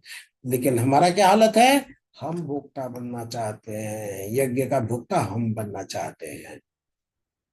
इसलिए हमको अशांति है। अगर हम मान लें कि भगवान ही यज्ञ और तपस्या के भोक्ता है तो हम शांति प्राप्त करेंगे। सर्वलोक महेश्वरम, सब लोकों के स्वामी कौन है? भगवान है। लेकिन हमारी क्या इंटेंशन होती है? हम सबका स्वामी बनना चाहते हैं। ये घर मेरा, वो घर मेरा, ये गाड़ी मेरी, ये पत्नी मेरी, ये बच्चे मेरे, सब कुछ मेरा। मेरा मेरा के चक्कर में हम दुखी होते हैं, जबकि है किसकी?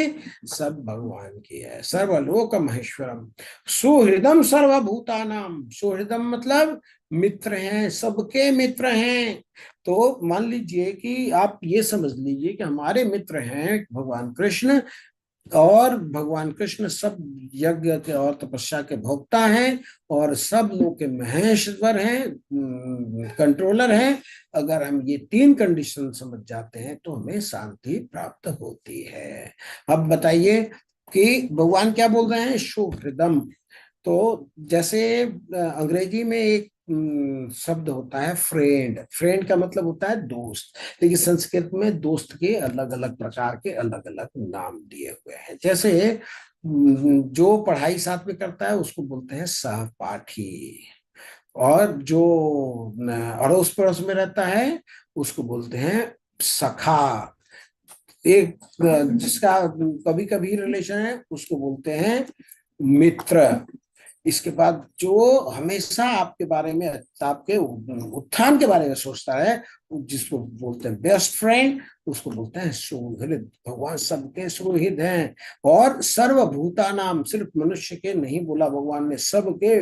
तो मान लीजिए कि आपका कोई फ्रेंड है जो डीआईजी है शहर का, तो आपको मालूम है कि भाई मेरे को अगर कोई तकलीफ देगा तो मेरा मित्र मुझे बचा लेगा। तो आपको डर लगेगा क्या किसी छोटे से कांस्टेबल से या कोई गुंड से? डर लगेगा आपको?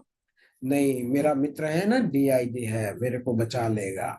तो वैसे ही अगर भगवान का आप सुहृद समझ लेंगे, भगवान आपके लिए अच्छा हितैषी हैं जान लेंगे, तो आपको शांति प्राप्त होगी, आप अशांति से बच जाएंगे। यज्ञ तपस्या के भोक्ता आप अपने बजाय भगवान को मान लेंगे तो आपको शांति प्राप्त होगी। सर्वलोक महेश्वरम, सब कुछ भगवान के कंट्रोल में है, ये आप समझ जाएंगे तो आपको शांति प्राप्त हो जाएगी। तो शांति प्राप्त करने का ये शुद्ध भगवान है। तो इस मानव शरीर का उचित उपयोग करना है। मान लीजिए कोई आपके पास छोटा सा इसी साइज का मिट्टी का ढेला रखा हुआ है, तो आप उसको बहुत ज्यादा वैल्यू देंगे या ठीक है ये तो हमने बनाया था पेपर वेट के लिए, तो इस ये ठीक है, कागज उड़ रहा था मैंने रख दिया, बस कागज नहीं उड़ रहा, इतना ही काम है। लेकिन कोई किसी के पास गोल्ड बिस्किट है और उसको वो पेपर वेट की तरह यूज कर रहे हैं, तो उसको बुद्धिमान मनुष्य बोला जाएगा या बेवकूफ बोला जाएगा? क्या बोलेंगे?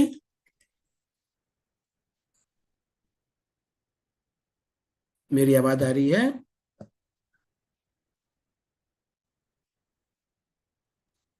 जी प्रभु जी, आ रही है आवाज। हाँ, तो मान लीजिए कोई व्यक्ति है सोने के बिस्किट को पेपर उड़ने से बचाने के लिए इस्तेमाल कर रहा है, तो उसको बुद्धिमान बोला जाएगा या बेवकूफ बोला जाएगा?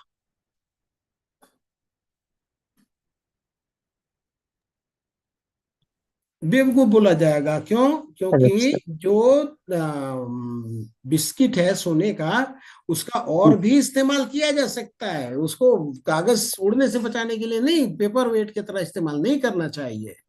तो वैसे ही क्या प्रभुपाद जी बताते हैं, सोने के ईंट मूल्यवान है और इसे कागज के वजन के रूप में उपयोग करने से बेहतर उद्देश्य के लिए उपयोग किया जा सकता है। इसी प्रकार बहुमूल्य मानव जीवन का उपयोग सांसारिक अर्थ भोग के बजाय वास्तविक सुख प्राप्त करने के लिए किया जाना चाहिए। सुभाषितानी में एक श्लोक आता है, आहार निद्रा भय मैथुनम च सामान्य एतत् पशुभिर नराणाम धर्मो हिते साधिको विशेषो धर्मेण हीन पशुवीर समाना। क्या बोलते हैं? आहार निद्रा भय और मैथुन, खाना खाना, सोना, बच्चे पैदा करना और अपनी सुरक्षा करना, ये जानवर और मनुष्य समान रूप से करते हैं।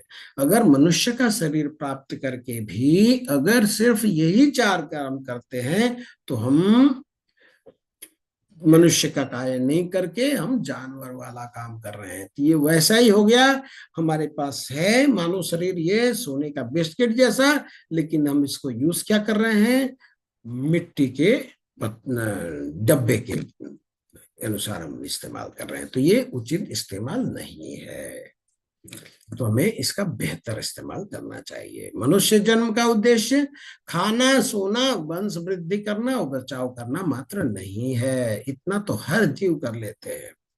तो मनुष्य जीवन में क्या है, मनुष्य जीवन का अर्थ है अथा तो ब्रह्म जिज्ञासा, ब्रह्म जिज्ञासा करें, हमारे जीवन का उद्देश्य क्या है ये जाने, उद्देश्य का पालन करें। हम शरीर नहीं है, आत्मा है, आत्मा का कार्य है परमात्मा की सेवा करना। कैसे सेवा करेंगे, भगवान के नाम का जप करके, भगवान की आराधना करके, भगवान के सामने दंडवत करके, ये सब कार्य हमारा है जो कि जानवर नहीं कर सकता।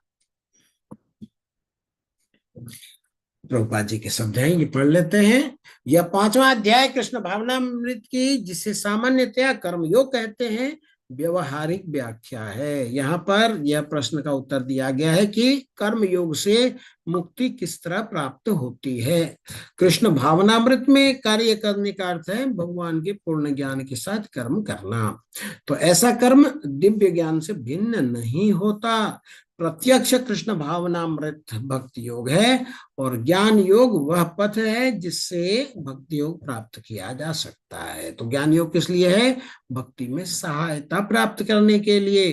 कृष्ण भावनामृत का अर्थ है परमेश्वर के साथ अपने संबंध का पूर्ण ज्ञान प्राप्त करके कर्म करना, और इस चेतना को पूर्णता का अर्थ है कृष्ण या श्री भगवान का पूर्ण ज्ञान। शुद्ध जीव भगवान के अंश रूप में ईश्वर का शाश्वत दास है। जीवेर स्वरूप है कृष्णेर नित्य दास।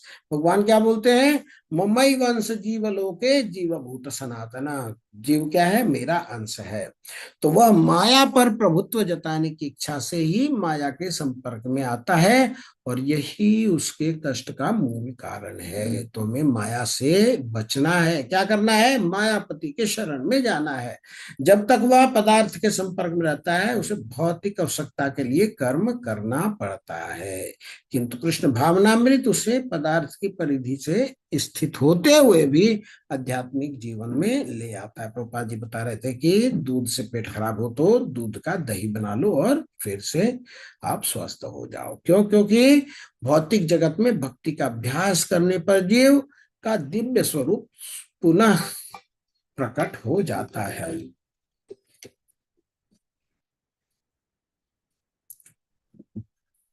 एक बार हम अध्याय का सारांश देख लेते हैं।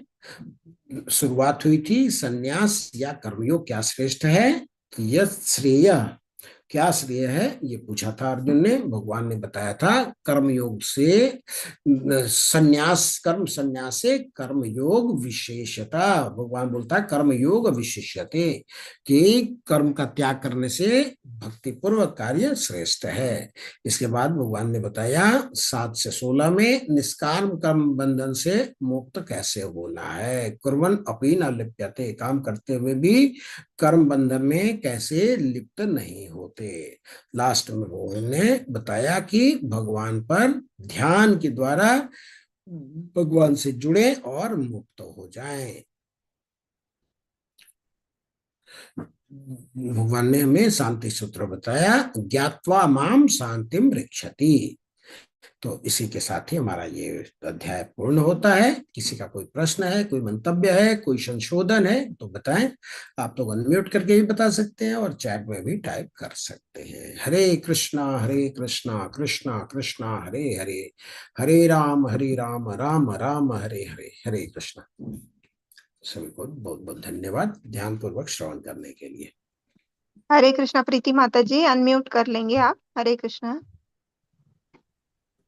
हरे कृष्ण माता जी दंडवत प्रणाम। हरे कृष्ण प्रभु जी दंडवत प्रणाम। दंडवत हरे प्रणाम कृष्ण प्रभु। माता दंडवत प्रणाम।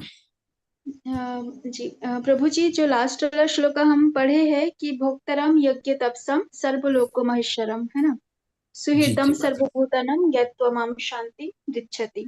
जी तो जी इससे हमें पता चल रहा है कि भगवान सभी यज्ञ तथा तपस्या के परम भोक्ता तथा सभी लोगों के महेश्वर भी है ना? और जी सभी के जी लिए सुहृद भी है ना? बिल्कुल माता जी। तो प्रभु जी, जैसे हम जीवात्मा है तो हमें जो भोग प्रवृत्ति है, तो क्या उस परमात्मा के हम अंश है इसलिए आया है या फिर किस वजह से आया है हम में? जी जी माता जी, बिल्कुल इसी वजह से है, क्योंकि भगवान भी सच्चिदानंद है, हम भी सच्चिदानंद है, हमें भी आनंद की अभ्यास है। लेकिन हम अगर हम अपने को भौतिक समझ बैठे हैं, हम देहात्म बुद्धि में हैं, इसलिए हम अपने लिए चाह रहे हैं। यहाँ गड़बड़ है, हमें भगवान के लिए ये सब कार्य करना है। हम क्या सोचते हैं कि हम मालिक हैं। मान लीजिए मैं पुरुष हूं, मैं साड़ी वगैरह पहन करके स्त्री बनने का नाटक करूं, फिर मैं क्या सहज रह पाऊंगा क्या? नहीं। नहीं रह पाऊंगा। उसी प्रकार हम हैं अंश, और हम प्रयास कर रहे हैं पूर्ण बनने का, तो कर पाएंगे क्या? नहीं। नहीं कर पाएंगे। किसी को और की संपत्ति है, हम जाकर के उस पे ऊपर बैठ के कब्जा करके बैठना चाहेंगे, हो पाएगा क्या? नहीं। क्या करेंगे? पुलिस आकर के हमें अंदर कर देगी, है या नहीं? जी। जी। तो ये सारी वस्तु किसकी है? भगवान की है। हमने तो बनाया नहीं। हमने आज तक एक मिट्टी का एक चुटकी बनाया क्या? नहीं। हमने एक जल का बूंद बनाया क्या? नहीं, बना भी नहीं सकते। हमने हवा बनाई क्या? नहीं। लेकिन बनना क्या चाहते हैं हम सबके अधिपति बनना चाहते हैं। तो ये क्या है? ये हमारी मूर्खता है। ठीक है भैया? जी। तो प्रभु जी, प्रवृत्ति जो है वो भगवान से है, इसलिए तो उसमें कोई दोष नहीं है। लेकिन उसको अगर अपने इंद्रियों तृप्ति के लिए कर रहे हैं तो हाँ, गलत होगा। तो दोष है। बिल्कुल सही माता, बिल्कुल सही। हम सब कुछ बढ़िया से बढ़िया सामान लेके आए और भगवान को अर्पित करें, तो ये हमारे लिए भक्ति हो जाएगी। और भगवान इतने निष्ठुर नहीं है। ऐसा कभी भी नहीं होता है कि बच्चा सब कुछ लेकर के आता है, कमाता है, कमा करके ढेर सारा अच्छे खाना पीना लेके आता है, माता को हाथ में दे देता है, पिता के हाथ में दे देता है, और माता पिता सब खत्म कर देते हैं। ऐसा कभी नहीं होता है। माता पिता क्या करते हैं? पहले बच्चे को देते हैं। ठीक है? जी। अगर हम भगवान को देंगे, भगवान हमें कृपा देते हैं। हम 10 मलाई भगवान को देते हैं, 10 मलाई भगवान क्या खत्म कर देते हैं? वो हमें ही दे देते हैं। कृपा के साथ वापस करते हैं भगवान, है या नहीं? जी। जय माता। जी प्रभु जी, और ये जो सर्वलोको महेश्वरम है ना, तो कभी कभार हम ऐसे सुनते हैं शिव जी को भी शायद महेश्वर के नाम से पुकारते हैं, तो ऐसा मतलब थोड़ा जी इस पे कुछ जी बोलेंगे? जी। ईश्वर का अर्थ होता है कंट्रोलर। ठीक जी। है माता? ईश्वर का अर्थ होता है कंट्रोलर। जी। महेश्वर का अर्थ होता है पूर्ण कंट्रोलर। जैसे आपके घर में आपके पिता, आपके माता कंट्रोलर है या नहीं है? जी। आप जिस शहर में रहती हैं वहां का डीएम कंट्रोलर है या नहीं है? जी है। आप जिस राज्य में रहती हैं उसका चीफ मिनिस्टर कंट्रोलर है या नहीं है? जी। और जिस देश में आप रहती हैं उसका राष्ट्रपति और प्रधानमंत्री कंट्रोलर है या नहीं है? जी है। तो इसका मतलब है कि हर लेवल पे कंट्रोलर अलग अलग हैं। ठीक है? जी। तो शिव जी भी कुछ हद तक कंट्रोलिंग दिया हुआ है। ये जो भौतिक संसार है ना, जिसका ठेका दिया हुआ है किसको? माता दुर्गा को। दुर्ग बोलते हैं चार दीवारी को, है या नहीं? तो चार जी। दीवारी के जो कंट्रोलर है उसको बोलते हैं दुर्गा देवी, और उनके पति हैं शिव जी भगवान। तो शिव जी भगवान कौन हुए? इस भौतिक संसार के कंट्रोलर हुए। लेकिन भगवान कौन है? भगवान भौतिक संसार और आध्यात्मिक संसार सबके कंट्रोलर हैं, बड़े कंट्रोलर हैं। जी। ठीक है बाबू बातें? ना ना ना जी। ना। हरे कृष्णा। जो जी प्रभु जी। प्रश्न किए बहुत उन्हीं को एडमिन, दूसरे लोगों को म्यूट कर दे जी प्लीज। हरे जी, कृष्ण। हरे कृष्ण माता। और कोई प्रश्न? प्रभु जी, प्रश्न तो है, तो मुझे लगता है कि शायद समय हो चुका होगा ना अभी। आ, और कोई किसी का प्रश्न नहीं है तो फिर आप माता जी एक प्रश्न ले एक्चुअली सकते हैं। प्रभु जी वीरेंद्र दत्त प्रभु जी और गिरजा माता जी, आप लोगों ने अनम्यूट किया था। आप लोगों को कुछ बोलना है तो एक एक करके बोल सकते हैं, फिर माता जी का क्वेश्चन लेते हैं, प्रीति माता जी का। आपको हाँ, दंडवत प्रणाम माता जी हरे को कृष्ण, और हरे कृष्ण, हरे कृष्ण, हरे कृष्ण हरे प्रभु। कृष्ण प्रभु जी, दंडवत प्रणाम। मुझे लगी हरे कृष्ण माता, दो निर्मल तीन मिनट में मन आ रहा हूँ, दो तीन मिनट मोहि में था। पाव छल कपट क्षुद्र सो नहीं ध्यावा। जब तक ये हमारा मन जो है पवित्र नहीं है, निर्मल नहीं है, तब तक हम चाहे कुछ भी पढ़ें कुछ भी करें तो कुछ नहीं। तो इसलिए हमारा जो है मन पवित्र होना चाहिए। और विष्णु मंदिर कृष्ण मंदिर इस जगत में सर्वदा भिन्न हुए हैं। जब हम जी जी मंदिर में प्रभु, जी होते हैं प्रभु, तो हम जी प्रभु, समझना बहुत चाहिए सुंदर कि हम प्रभु जी, उस बहुत जगत सुंदर में प्रभु जी, बहुत सर्व सुंदर। का मंदिर। और अन्य मंदिरों में जो है हम सतो गुण रजो गुण तमो गुण प्रवेश, इसलिए हम जंगल का वास सतोगुणी है, नगर का वास तमोगुणी है, रजोगुणी है, और मंदिर वास जो है ये तमोगुणी है। मतलब हमें जो है इस प्रकार का जो हम क्या बोल आपके सामने, हरे कृष्णा लेकिन फिर प्रभु जी, हमें जो है एक सेकंड, एक ज्ञान सेकंड प्रभु, होना एक चाहिए। सेकंड, एक सेकंड प्रभु, एक सेकंड। आपकी बातें बहुत अच्छी होती है, मन करता है सुनते रहो सुनते रहो, लेकिन समय की जी जी सीमा है प्रभु। जी, समय की सीमा है, और किसी के प्रश्न न रह जाएं, इसलिए आपको बीच में रोकना पड़ रहा है, क्षमा करें। और किसी का कोई प्रश्न हो? गिरजा माता जी, आपको कुछ बोलना है? हरे कृष्ण। जी माता जी, हरे कृष्ण। ठीक है। प्रीति माता जी, आप कुछ पूछ रहे थे तो आप पूछ लीजिए, फिर ये लास्ट क्वेश्चन रखते हैं हम, है ना? हरे कृष्णा आज। जी माता जी।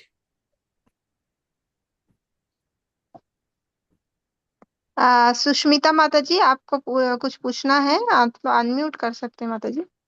हरे कृष्ण प्रभु जी। हरे कृष्ण भैया। प्रभु प्रभु जी, ये बताएं कि भावरा के बारे में, जो जैसे कि हाथी के बारे में बताएं तो पता चला कि स्पर्श से वो अथी हो जाता, तो भावरा के बारे में बताएं फिर से।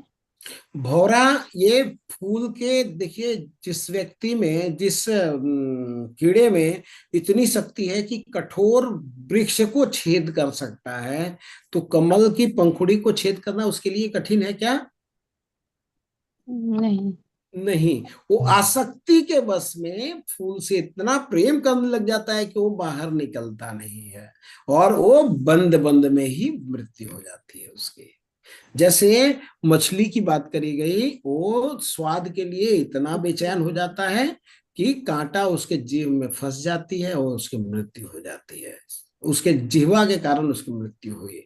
उसी प्रकार इसको भी पुष्प के प्रेम के कारण इसकी मृत्यु हो गई।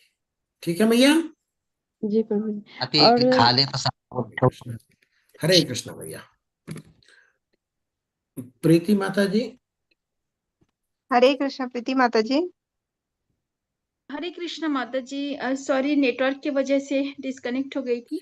ठीक है जी। हाँ माता जी, बोलिए। फिर कल ले लेंगे आपका प्रश्न, कल ले लेंगे माता जी। ठीक है? जी। जी। ठीक है, तो फिर वैष्णव प्रणाम मंत्र करके कक्षा को विराम देंगे।